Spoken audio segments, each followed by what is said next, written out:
This video is a collaboration of the International Firestop Council, a not-for-profit association dedicated to promoting the technology of fire and smoke containment in modern building construction, and UL, a premier global safety science company dedicated to evolving the future of safety.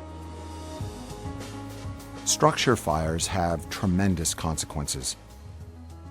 Proper understanding of fire containment standards can save lives. According to the National Fire Protection Association, in 2010, structure fires accounted for only 37% of fires, but 85% of civilian deaths and 84% of direct property damage. In numbers, that's 2,755 deaths and $97 billion in property damages. Optimized fire protection requires a comprehensive approach, including careful attention to passive fire and smoke containment. This video focuses on containment through the installation of tested and certified code-compliant systems in wall, floor, ceiling penetrations, and joints. It is critical to keep in mind that effective fire stopping requires accurate adherence to a precise combination of components and conditions that have been tested as a system to determine their fire resistance capacity. These listed Firestop system components include the penetrated substrate, the size and material of the penetrating item, the size and shape of the penetration hole, insulating materials and sealant, and the quantity, type, and installation method for the full system.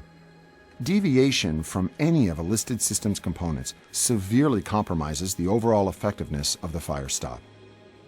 Incorrect Firestop installations are unfortunately too common, and in the event of a fire, the consequences could include preventable, dangerous exposure to fire and smoke for egressing building occupants and responding firefighters, as well as excessive property damage. The test scenarios featured in this video were created in UL facilities and designed to simulate realistic room configurations and fire progression. Each scenario includes a matched set of penetrations and joints, one that is fire-stopped correctly using a UL-listed Firestop design, and one that is fire-stopped incorrectly using an unrated design. All correct materials and installations represented in this video comply with UL 1479 for penetrations and UL 2079 for joints. These initial scenarios illustrate a very common mistake.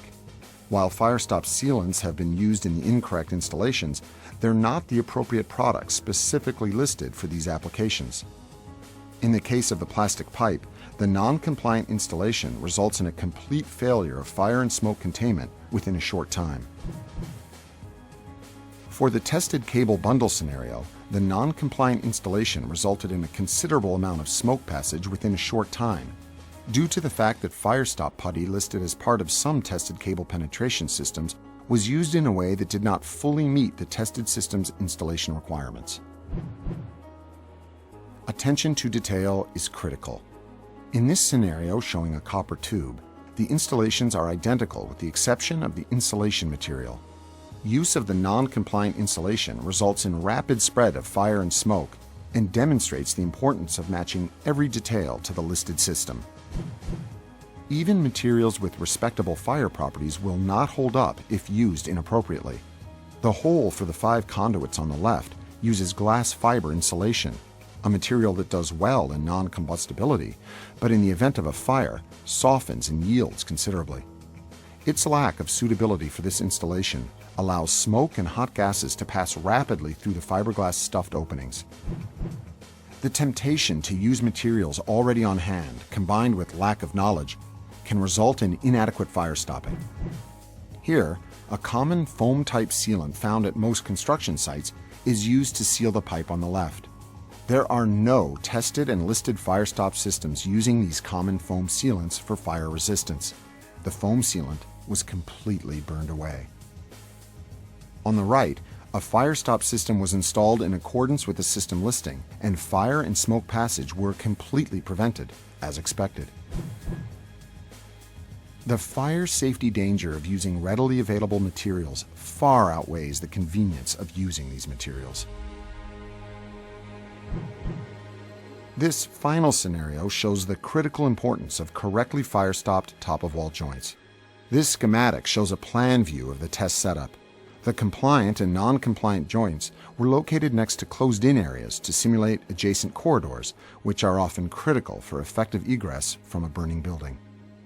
The non-compliant top-of-wall joint seals are ineffective and allow massive amounts of hot smoke to move through the unprotected joints, quickly filling the space on the non-fire side of the wall with smoke and hot gases.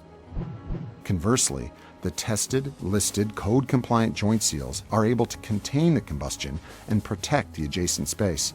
In this situation, safe egress would be possible. Adherence to listed Firestop designs using specified proper materials and installations saves lives and makes the world safer, ensuring that people and places are protected more effectively. Whether an architect involved in specification, a contractor involved in sourcing and installation, or an inspector whose job it is to recognize and improve compliant materials and installations, it's the responsibility of all involved in this process to be sure that they understand the importance of following listed systems and make it their business to comply with tested, code-compliant Firestop solutions. To learn more, contact the International Firestop Council, or UL.